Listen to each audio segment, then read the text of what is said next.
Hoje, 8 de janeiro, segunda-feira, pedindo permissão para entrar na sua casa agora, na hora do almoço. Muita gente está almoçando, muita gente já almoçou, e eu te peço permissão para entrar na sua casa agora. Ontem foi um 7 de setembro histórico. Saiu no New York Times, né? A diferença muito grande aí do que aconteceu, né? As manifestações foram gigantescas, abafou em número, gênero e grau as manifestações da esquerda, que foi um fiasco. O desfile do Lula mesmo foi um fiasco. Nós vimos aí em vários e vários veículos de imprensa, veículos de notícias informando isso aí. E hoje, no dia 8, nós não vamos falar dos atos do 8 de setembro, que a gente já viu. Michele discursou emocionalmente ali, emocionante, mostrou que ela tem capacidade, ela tem uma oratória boa, está bem assessorada e provavelmente, se Jair Messias Bolsonaro pudesse, colocaria Michele como a sua sucessora. Ou o próprio Eduardo Bolsonaro, se Jair Messias Bolsonaro pudesse, colocaria o próprio Eduardo Bolsonaro, que mostrou que tem competência, que tem articulação, que ganhou os holofotes, ganhou a simpatia do povo depois de tudo isso que aconteceu, ele indo para os Estados Unidos ali e fazendo aquela articulação toda nos Estados Unidos. Mas a gente sabe que não depende só do Bolsonaro. Nós vamos mudar de assunto aqui agora. Nós vamos falar sobre o STF, sobre o Tarcísio. Nós vamos falar de outros assuntos aqui hoje que eu julgo que é muito importante a gente falar do que está acontecendo. Principalmente o julgamento do Jair Messias Bolsonaro. Eu vou te pedir para se inscrever no canal, curtir, compartilhar, deixar o seu comentário, apertar o sininho das notificações, que eu coloco 2 vídeos aqui por dia. Né? Então você fique atento aí em tudo que está acontecendo. Seu amigo Denis Gonçalves aqui do canal A Política é um Show. Vamos lá. Olha só. Essa matéria aqui do Poder 360, do Diário 360, né? 360 Diário, que diz o seguinte: STF acelera julgamento de Bolsonaro e aliados, gerando parcialidade e pressão política. Presta atenção, vou ler para vocês aqui agora e depois a gente comenta. O julgamento que retoma nesta terça-feira, dia 9, promete ser intenso, com o relator Alexandre de Moraes conduzindo a análise das acusações contra Bolsonaro e demais envolvidos no chamado núcleo crucial da suposta tentativa de golpe. A extensão das sessões até quinta-feira demonstra a pressa do tribunal em concluir o processo, algo que críticos veem como pressão para consolidar um resultado já esperado, em vez de permitir uma análise imparcial das provas e argumentos da defesa. Essa aceleração pode criar a percepção de parcialidade e fragilizar a imagem do STF diante da sociedade. Aí eu pergunto, o STF está preocupado com parcialidade ou imparcialidade diante da sociedade? Eu acho que não, hein? Vamos terminar aqui a matéria. Do lado político, a decisão pode gerar forte reação, se confirmada alguma condenação. Bolsonaro e seus aliados podem enfrentar restrições políticas imediatas, o que alimenta debate sobre a interferência judicial na vida política. Ao mesmo tempo, a forma como o tribunal conduz o processo tende a ser vista por apoiadores de Bolsonaro como um instrumento de intimidação e controle político, alimentando um clima de desconfiança sobre a neutralidade da corte.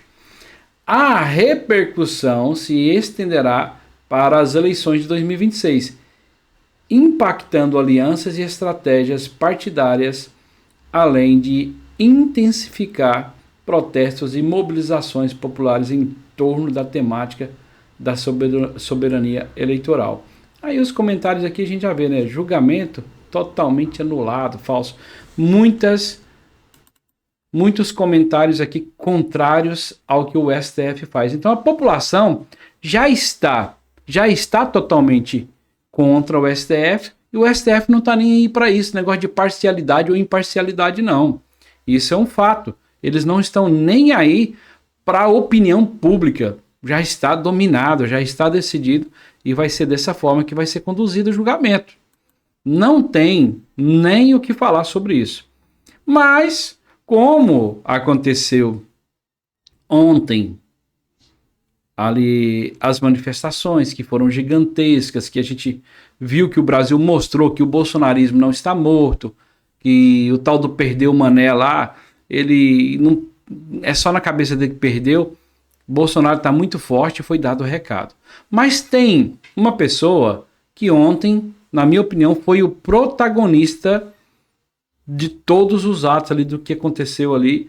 O protagonista foi esse rapaz aqui que eu vou mostrar para vocês agora. Matéria da Folha de São Paulo. Governo Lula vê decisivo de Tarcísio para 2026 e bolsonaristas elogiam escalada de tom. A própria Folha de São Paulo já entende que Tarcísio será o candidato de 2026 indicado por Jair Messias Bolsonaro.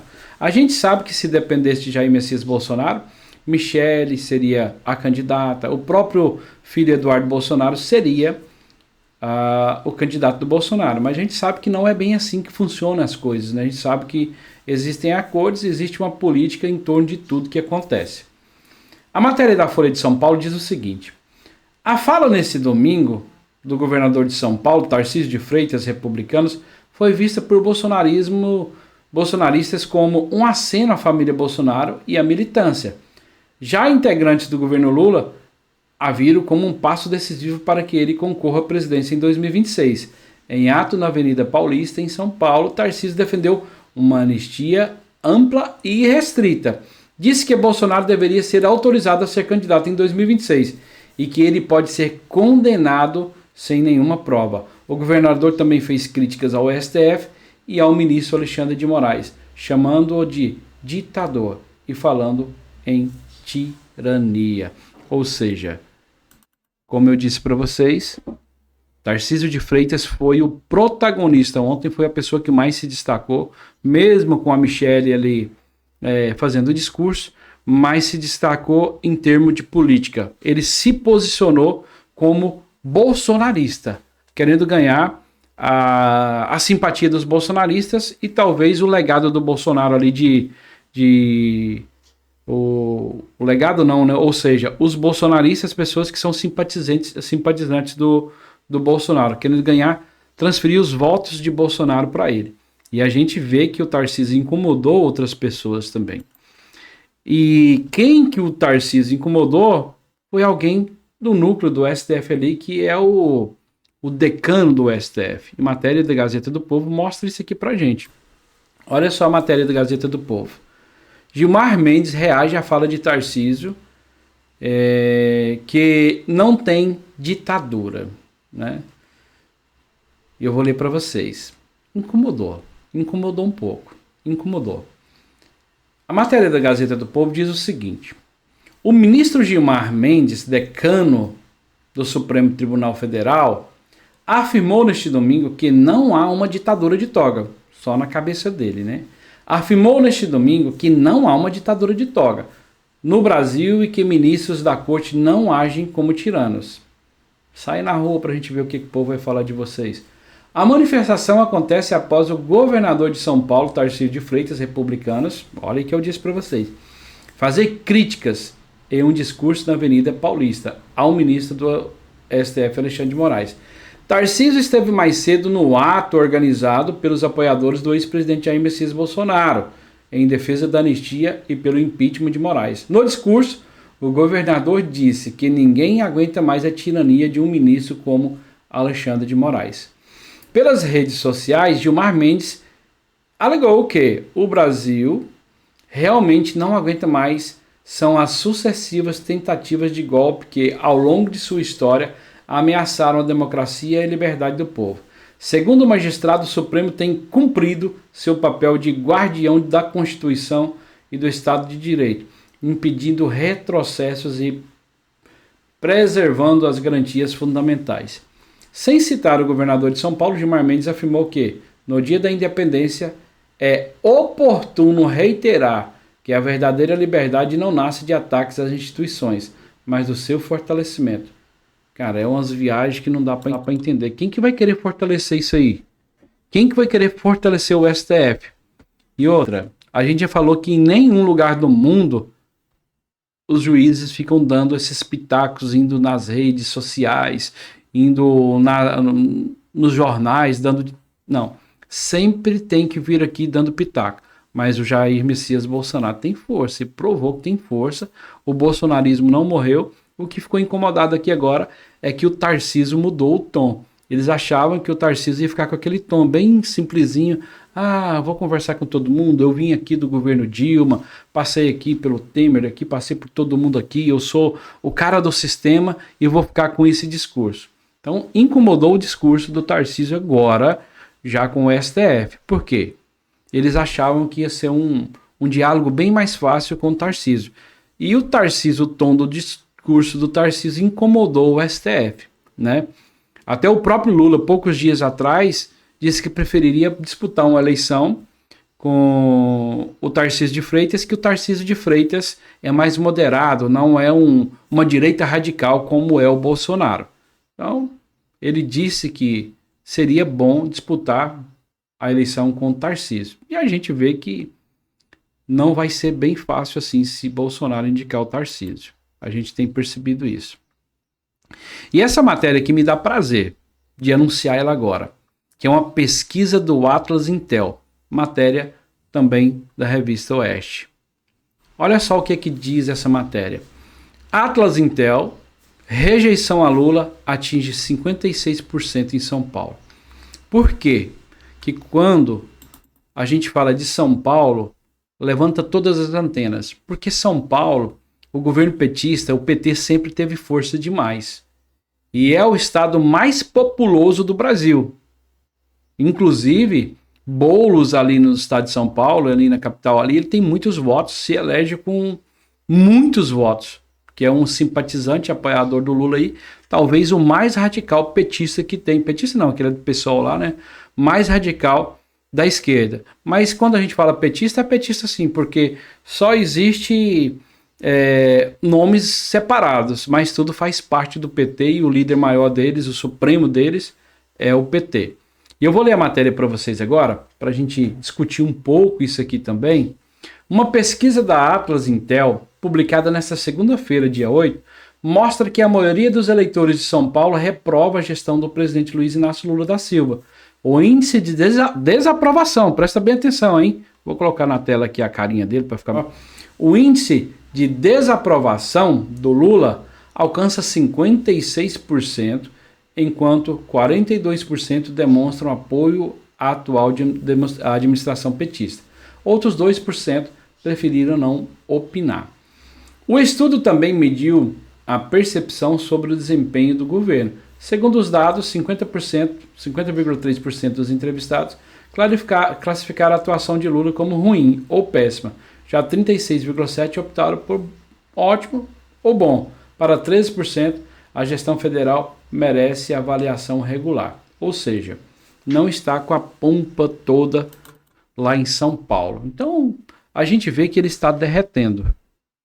Olha, eu sempre venho aqui e falo, no Sul, pesquisas falam que a rejeição dele lá é de 65% a 70%, que o povo do Sul não quer ele, mas não é só o povo do Sul não, hein? Aqui no Nordeste, ele já está tendo rejeição, muita gente já não está mais aceitando o governo Lula e não está gostando do governo Lula. No Centro-Oeste, em Goiás, a rejeição do Lula é altíssima. Quando vai para o Mato Grosso, o povo do Mato Grosso também não está satisfeito. O povo não está... Toda a região Centro-Oeste, São Paulo, Minas Gerais também, que era um reduto ali petista, inclusive já foi governado pelo PT, né? Já não é aquilo tudo mais. Então a gente percebe que o Lula está aniquilando. E pode até ouvir aqui um petista comentar, não, Lula 2030, até 2030. Vamos ver o que vai acontecer. As manifestações de ontem mostraram que o bolsonarismo não está morto, Bolsonaro tem força, as pessoas estão com ele.